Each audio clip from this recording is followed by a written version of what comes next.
दोस्तों, मैं अनुपमा सिंघल आज नवरात्रों के पावन पर्व पर अपने YouTube चैनल में आपका बहुत बहुत स्वागत करती हूँ। दोस्तों, आज शारदीय नवरात्रों का प्रारंभ हुआ है और हम इन नवरात्रों में देवी माँ के 9 स्वरूप को 9 दिन में पूजते हैं। देवी माँ को तो हम अनेक रूपों में देखते और समझते हैं, वह अजय और अमर है, अज्ञेय है। तो शारदीय नवरात्रों का प्रारंभ ही प्रकृति के अर्चन और वंदन से होता है। प्रकृति का स्वरूप यह शक्ति पर्वत है और उनकी रानी हरियाली है। यह प्रकृति का रूप शैलपुत्री का है। शैलपुत्री हमारे 9 दिनों में प्रथम रूप में पूजी जाती है। इनका जो श्लोक है वो मेरे को याद तो नहीं, पर मैं एक बार पढ़ती हूँ। वंदे वांछित लाभाय चंद्राधृत कृत्य शेखराय वृषारूढ़म शूलधाराम शैलपुत्री यशस्विनीम। तो दोस्तों, ये शक्ति शैलपुत्री है। शैलपुत्री का सांस्कृतिक अर्थ होता है पर्वत की पुत्री। तो माँ शैलपुत्री के अगर हम स्वरूप की बात करते हैं तो उनके माथे पर अर्धचंद्र विराजमान है। उनके दाहिने हाथ में त्रिशूल और बाएं हाथ में पुष्प सुशोभित है। माता शैलपुत्री नंदी बैल की सवारी करती है। दोस्तों, ये माता शैलपुत्री जो है अपने पूर्व जन्म में सती के नाम से प्रजापति दक्ष की पुत्री थी। उस जन्म में उनका विवाह जो था शंकर भगवान से हुआ था और एक बार राजा दक्ष ने अपने एक महायज्ञ का आयोजन करा। उस आयोजन में उन्होंने सभी देवी देवताओं को आमंत्रित किया कि वो अपने भाग का यज्ञ का भोग ले सके, परंतु उन्होंने शंकर जी और पार्वती जी को निमंत्रण नहीं दिया। पार्वती जी जो कि उस जन्म में सती के नाम से जानी जाती थी, उनको जब इस बात का पता चला तो उन्होंने शंकर जी से कहा कि हमें पिताजी ने यज्ञ रखा है, हमें वहां जाना चाहिए।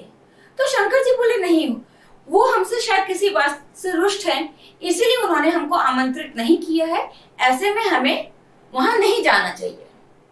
इस पर सती जी का मन नहीं माना और वो थोड़ा सा अपने मन में अपने माता पिता अपनी बहनों से मिलने की इच्छा को दबा नहीं पाई और वो अपने पिताजी के घर पहुंच गई। वहां जाके उन्होंने देखा कि अनेक गणमान्य देवी देवता लोग वहां पे पधारे हुए हैं, परंतु शंकर जी को उनके पिताजी ने आमंत्रित नहीं किया था। जब वो अपने पिताजी के द्वार पे पहुंची तो उन्हें ऐसा आभास हुआ कि उनको कोई पूछ नहीं रहा है, उनका कोई आदर सत्कार नहीं कर रहा है। ना उनकी बहनें उनसे ठीक से बात करी, ना पिताजी ने उनसे ठीक से बात करी, केवल उनकी माँ ने ही उनको गले लगाकर प्यार करा।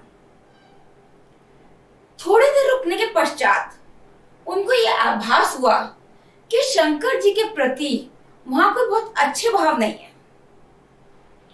बड़े अजीब से भाव उनको वहां पे महसूस हुए।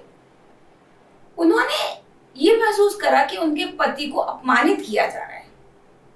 सती इससे बहुत आहत हुई और कुछ समय के सोच विचार के बाद उन्होंने यज्ञाग्नि में अपने शरीर की आहुति दे दी।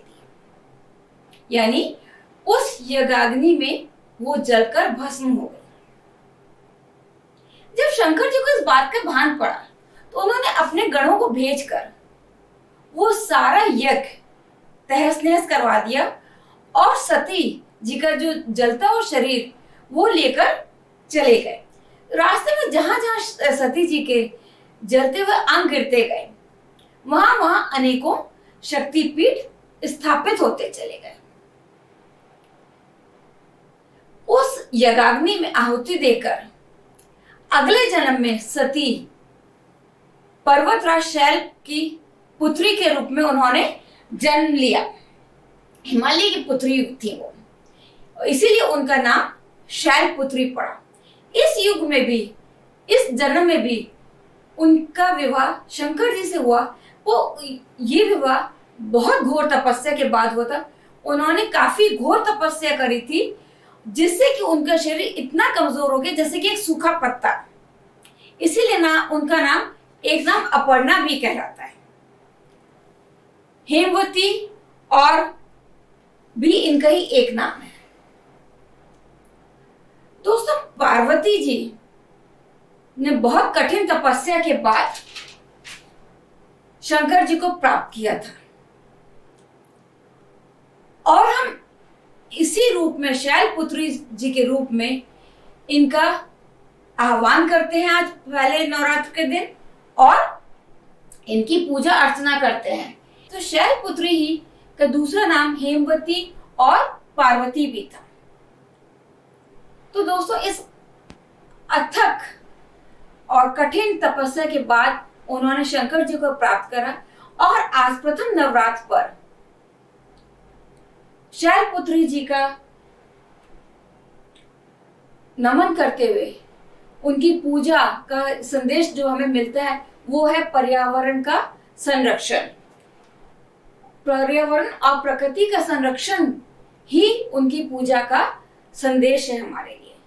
तो आइए आज हम नवरात्रि के प्रथम दिन शैलपुत्री जी को नमन करते हैं और ये प्रण लेते हैं कि हम अपनी प्रकृति और पर्यावरण को सदा बचा के रखेंगे। तो दोस्तों, आज ये मेरा एक छोटा सा प्रयास था नवरात्र के पहले दिन देवी माँ के पहले स्वरूप के बारे में आपसे जो थोड़ी बहुत जानकारी मेरे पास थी या मैं जो समझ पाई उसको आपके साथ साझा करने की, और मैं कोशिश करूंगी कि पूरे 9 दिन देवी माँ के 9 रूपों के बारे में थोड़ी बहुत जो जानकारी है मैं आपके साथ बांट सकूं या उन छोटे बच्चों को मैं ज्ञान दे सकूं जो इस बारे में अनजान है, या आज की पीढ़ी थोड़ी बहुत मेरी इस थोड़ी बहुत कोशिश से ज्ञान ले सके तो मैं अपने आप को धन्य समझूंगी। तो दोस्तों, बहुत बहुत नमन और धन्यवाद।